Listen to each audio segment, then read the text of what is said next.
اکثر لوگ رمضان المبارک میں یہ غلطی کرتے ہیں کہ وہ سحری کرنے کے فوراً بعد سو جاتے ہیں۔ بعض لوگوں کی نماز فجر ہی قضا ہو جاتی ہے اور بعض لوگ نماز فجر ادا کرنے کے فوراً بعد سو جاتے ہیں، جو کہ بہت بڑی غلطی ہے اور اس کے بہت بڑے نقصانات ہیں۔ اور اس کے نقصانات کیا ہیں سونے کے؟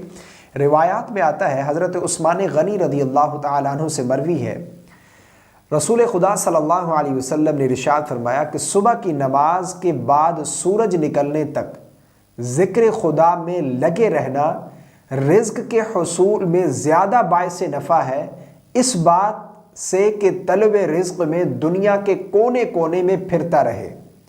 یعنی صبح کا جو وقت ہے نماز فجر کے بعد کا، اس میں سورج نکلنے تک ہمیں ذکر و اذکار کرنا چاہیے، کیونکہ یہ رزق کی تقسیم کا وقت ہوتا ہے۔ اور اسی طرح ایک اور روایت ہے، سیدہ کائنات سیدہ فاطمہ زہرا رضی اللہ تعالی عنہ فرماتی ہیں کہ میں صبح کے وقت سوئی تھی، رسول خدا صلی اللہ علیہ وسلم میرے پاس سے گزرے اور آپ نے مجھے پاؤں سے ہلایا، پھر فرمایا، بیٹی اٹھو، اپنے رب کی طرف سے رزق کی تقسیم میں شامل ہو جاؤ۔ اللہ تعالیٰ طلوع فجر سے طلوع آفتاب تک لوگوں میں رزق تقسیم کرتے ہیں۔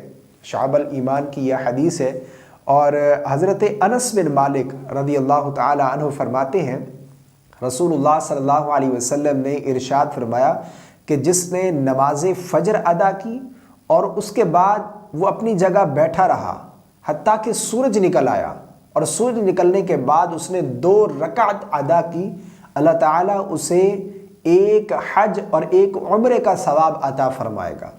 اتنی بڑی فضیلت ہے نماز اشراق کی اگر آپ پڑھتے ہیں تو۔ اگر نہیں تو سورج نکلنے تک انتظار کرنا چاہیے، جب سورج نکل آئے اس کے بعد آپ سوئے رہیں، سو جائیں، کوئی حرج والی بات نہیں ہے۔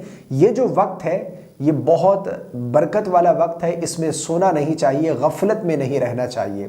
رسول اللہ صلی اللہ علیہ وسلم کا فرمان ہے کہ اللہ تعالیٰ نے میری امت کے لیے صبح کے وقت میں برکت رکھ دی ہے، صبح کے وقت میں اللہ نے برکت دی ہے۔ جو بھی کام ہے نماز فجر کے بعد اگر آپ اس کا آغاز کرتے ہیں تو اس میں اللہ کی طرف سے برکت رکھ دی جاتی ہے، انشاءاللہ عز و جل اس سے آپ کو بہت زیادہ فائدہ حاصل ہوگا۔ تو فجر کی نماز کے فوراً بعد سونا یہ درست نہیں ہے، سورج نکلنے کا انتظار کرنا چاہیے۔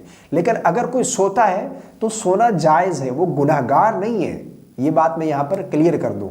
اور اسی طرح بعض لوگ جو ہے وہ سحری کرنے کے فوراً بعد جو ہے بستر پر لیٹتے ہیں اور ان کی آنکھ لگ جاتی ہے، جس کی وجہ سے ان کی نماز فجر ہی قضا ہو جاتی ہے۔ تو ایسا نہیں کرنا چاہیے۔ اللہ تعالیٰ ہم سب کو نماز فجر کے بعد ذکر و اذکار کرنے کی اور نماز اشراق ادا کرنے کی توفیق عطا فرمائے۔ السلام علیکم ورحمۃ اللہ۔